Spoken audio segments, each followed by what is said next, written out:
Hi, family. Just checking in. So, here we are. We're 3 days away from amputation surgery. And I met today with one of my surgeons, Dr. Delgado, here in Merida, Yucatan, and went over things that I had sent them over the weekend. Things like don't leave suture material in me, questions. How long will I be in surgery? How long will I be in the hospital? All of those things ask in advance. You've got questions. You don't just say, I'm going to accept whatever comes. Well,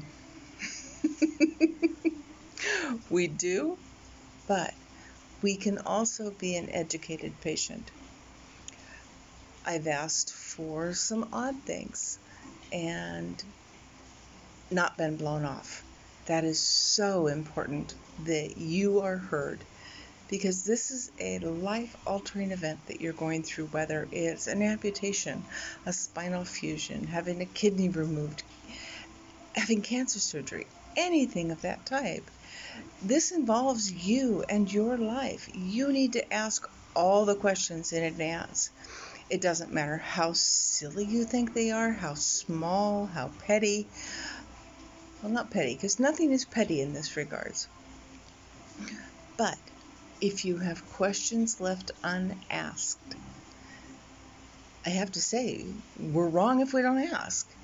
Because then after surgery, it's too late to ask them. Because then we're just being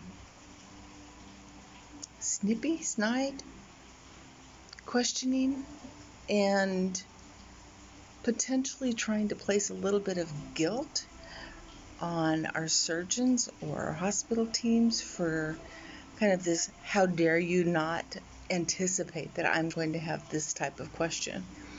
We have to ask the questions.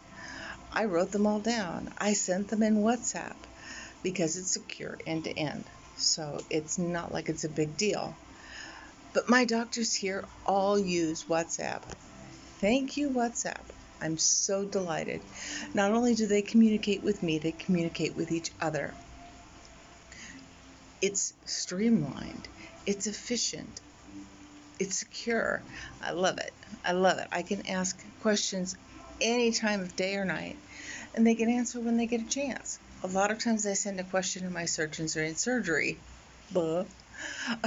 Or traveling, as the case may be. So step up for yourself. How long will I be in surgery? What kind of meds will I take? What kind of pain can I expect? That way, if you don't like the answer, we may have to accept it or challenge it. It's like on mine, I had to express, because of my thyroid condition, that no suture material be used that will stay in me. And the surgeon was like, well, I can plan to have those sutures all run to the surface so we can remove them. I went, perfect. We've got one piece that will be embedded at the bone, he says. I can use a metal encased, or we can use a screw. And I said, use a screw.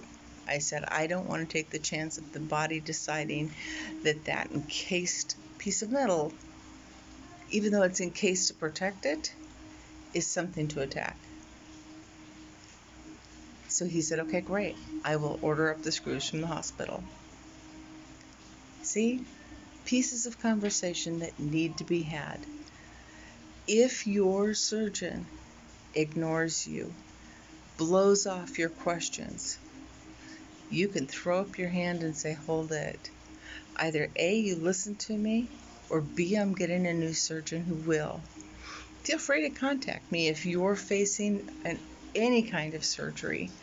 I have Coordinated Care Merida here in the city, specifically to help people that are coming or that live here figure out who's the best surgeon for them, who's the best dentist for them. It may be the one I recommend. It may not be the one I recommend. However, I recommend specific surgeons based on my experience with them. And yes, that's extensive. In 3 years, I've had 8 surgeries. Yeah. So feel free to ask. You can even ask, hey, who's your plumber? Who's your abanal?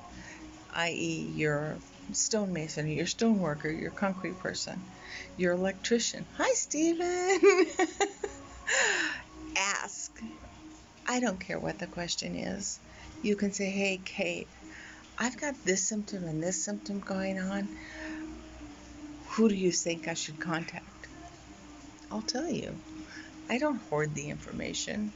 If I'm coordinating appointments, that's one thing. But I can point you to who I think fits. Or I can go, I think maybe something was missed. But I'm glad to do that. I can help you answer those questions. Hey, will my surgery take 6 hours, 3 hours, 2 hours? The surgeons know the best on that one. And I will tell you to ask. But if you say, hey, what should I do to prepare for pain? I can say, what's your allergies? What's your history with surgery? How do you handle pain? I'm a schizophrenic. I am a high pain tolerance. However, there are things that push my boundaries of pain, my limits.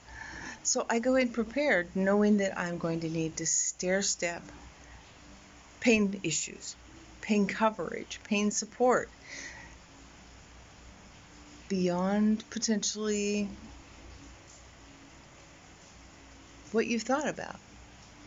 I may only need a Tylenol. Somebody else may say, oh my God, I need a morphine. You need both. Cover your lowest pain potential to your highest. And don't take the highest pain potential until you are headed that direction. So don't take a morphine just because you might get it. Might hurt. Take the morphine because you're beyond that Tylenol, beyond the tramadol, but before you are in screaming pain. But your surgeons will do a lot for you to help mitigate your amputation or your post-operative pain. Involve them. Make sure that they are supporting you through this process before, during, and after. Ask them, what type of aftercare support do you recommend or will you provide?